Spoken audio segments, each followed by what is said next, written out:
Hello, welcome to X over Infinity. I'm going to talk about three kinds of now. There is the now that we all share in this objective reality. This is pretty simple. It's this date and time on this planet. Then there is the present, the perpetual current now that each individual experiences. The past is always past, future is always future, the present is always the now, the eternal moment. Very philosophical, very zen. Then there is a unique moment for an individual observer that will forever be in the past. Most people don't think very deeply on this concept. This unique now is something that no force, no method, no concept could potentially disrupt. Each individual being, each entity has its own personal timeline where it senses the flow of time and can be looked at as a simple XY function graphed out. You cannot be two places at once. You are a function. There cannot be two X's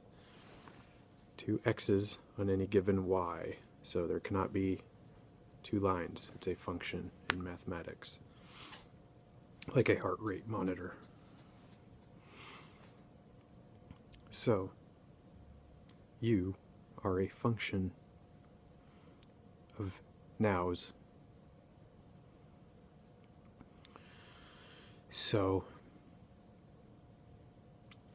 this timeline that you experience, the past can never change. If you live this life again, you're going around a spiral and you're getting closer and closer to the further future every time. And the past can never be changed by any method. That is something not even an hypothetically omnipotent being could alter. They could also not alter this now. They could alter the state of you. They could take the existing essence away for the next moment. But you either exist or you don't. What form, what identity, etc. is all up for debate. And the human brain doesn't necessarily map this function.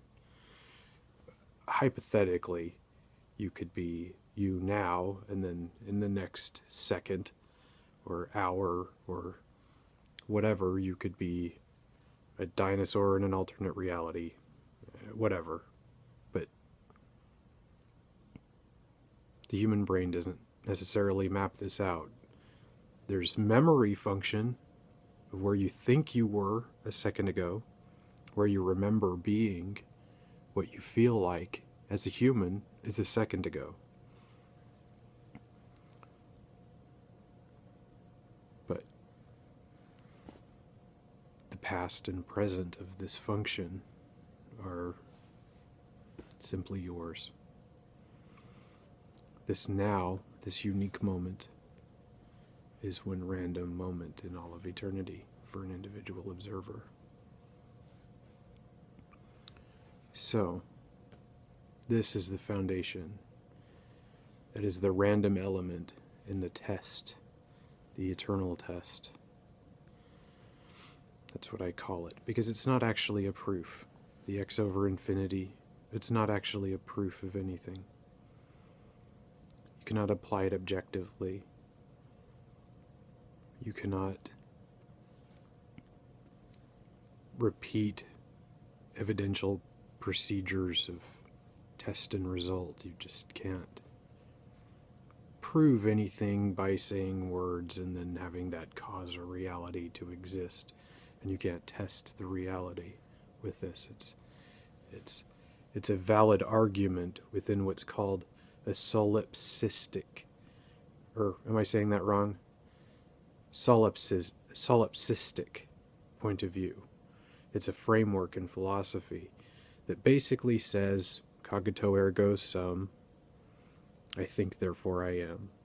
Reality is known, certainly, absolutely, to be comprised of my own personal existence, and mostly speculation after that.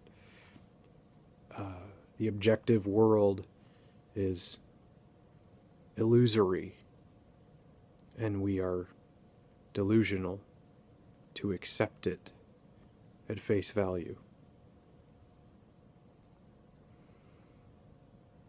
So within the solipsistic framework, from an individual's point of view, this is nearly perfect proof, but it is only a test. The roulette wheel of the infinite, of the multitudinous potentially infinite lives as the numbers on the roulette wheel, and the now being that random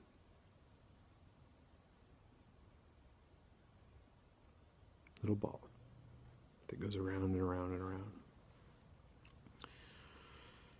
Where it lands right now, this unique moment in said test, that is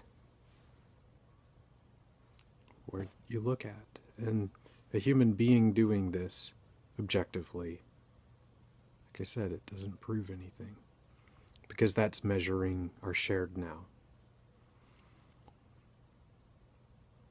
In that universal present, of course, it's going to land on a lifetime, every lifetime, regardless of the situation. Once again, that's shared time now. That's temporal, that's space-time, that's objective reality, if it exists.